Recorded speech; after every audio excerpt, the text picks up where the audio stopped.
श्री शिवाय नमस्तुभ्यं भक्तों, हर हर महादेव। जैसे कि आप सभी को पता है कि 18 मार्च को है सोमवार और साथ ही साथ है नवमी तिथि। इस दिन आपको सोमवार के उपाय करना है। हाथ में जल कलश का अपने रखना है और बेलपत्र भी रखना है।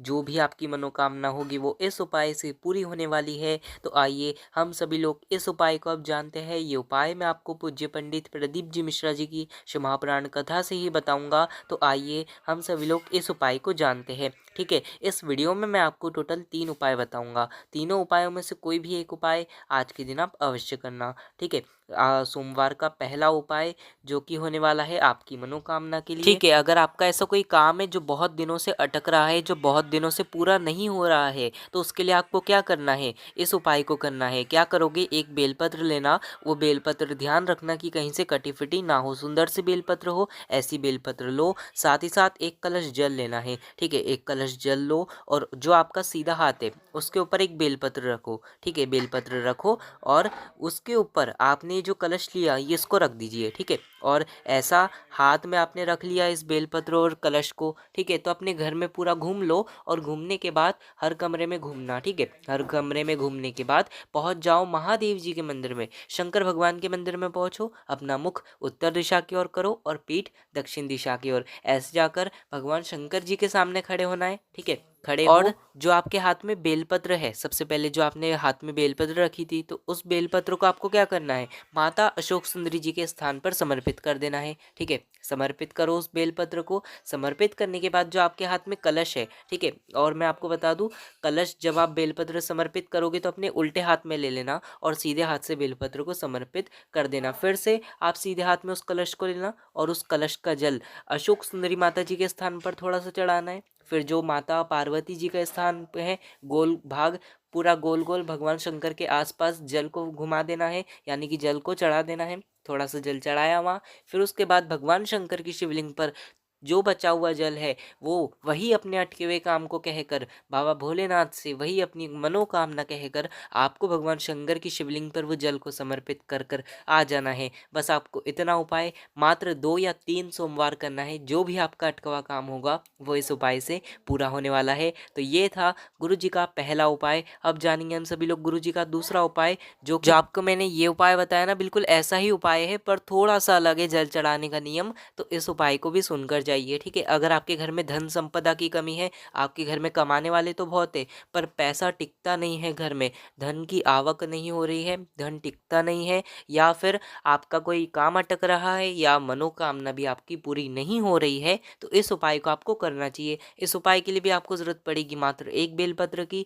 वो ध्यान रखना कि कहीं से कटी फिटी ना हो, सुंदर सी बेलपत्र लो। साथ ही साथ एक कलश जल लेना और वैसे ही हमें फिर से अपने सीधे हाथ में बेलपत्र को रखना है। रखो, उसके ऊपर कलश रख लो और जल का कलश रखना। फिर जो आपका उल्टा हाथ है उसके ऊपर रखना, उस कलश के ऊपर, और अपने घर के पूरे कमरों में घूम लो अच्छे से। घूमने के बाद आप चले जाओ महादेव जी के मंदिर में। ठीक है, मंदिर में जाओ और सबसे पहले जो आपने घर से हाथ में बेलपत्र और कलश रखकर लाया था, तो सबसे पहले हम भगवान शंकर की शिवलिंग पर इस बार जल समर्पित करेंगे। ठीक है, अपनी कामना कर कर, जो धन संपदा की मनोकामना है वो कामना कहकर भगवान शंकर की शिवलिंग पर हमें डायरेक्ट जल समर्पित कर देना है। समर्पित करो और अपना फेस जो होना चाहिए वो उत्तर दिशा की ओर होना चाहिए, है ना। ऐसे समर्पित करो। उसके बाद जो घर से बेलपत्र लेकर आए थे उस बेलपत्र को भी अपनी कामना कर कर समर्पित करो। उसके बाद जो जल बहकर जलाधारी में से आ रहा है उस जल को आपको झेल लेना है। उस जल को यानी कि अपने कलश में थोड़ा सा ले लेना है।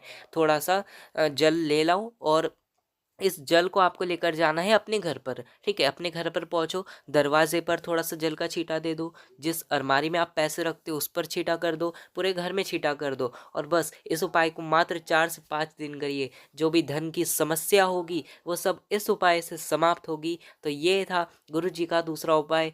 बिल्कुल जो पहला वाला उपाय था ना उसके जैसा ही है पर थोड़ा सा अलग है। तो इस उपाय को थोड़ा नियम के साथ और अपनी कामना कर कर करिए। जो मनोकामना होगी वो अवश्य भोलेनाथ पूर्ण करेंगे। तो ये था गुरु जी का दूसरा उपाय। अब जानेंगे हम सभी लोग गुरु जी का तीसरा उपाय, जो कि 5 सोमवार में ही आपकी मनोकामना को पूर्ण करने वाला है। इस उपाय को कैसे करोगे, आपको जरूरत पड़ेगी एक कलश जल की। ठीक है, अगर आपकी ऐसी कोई मनोकामना है ना जो बहुत दिनों से पूरी नहीं हो रही, आपने बहुत लोगों के सामने कह दिया कि ये मेरी मनोकामना है पूरी नहीं हो रही, या आपकी कोई ऐसी मनोकामना है जो बहुत बड़ी है और वो पूर्ण होने में बहुत टाइम लग रहा है, तो इस उपाय को आपको करना चाहिए। एक कलश जल लेना, उसके अंदर आपको लाल चंदन डालना है। लाल चंदन घोल कर अच्छे से उसके अंदर हमें कलश के अंदर मिक्स कर देना है, यानी कि लाल चंदन का हमें जल तैयार करना है। और जो लाल चंदन लोगे वो असली लोगे, अगर नकली लाल चंदन रहेगा तो ये उपाय काम नहीं करेगा। ठीक है, 5 सोमवार में ही मनोकामना पूरी होती है। अगर नकली चंदन रहेगा ना तो आपकी मनोकामना पूरी नहीं होगी, इसलिए आप असली चंदन लेना, उसके अंदर मिक्स करना। ठीक है, मिक्स करो उस जल के अंदर।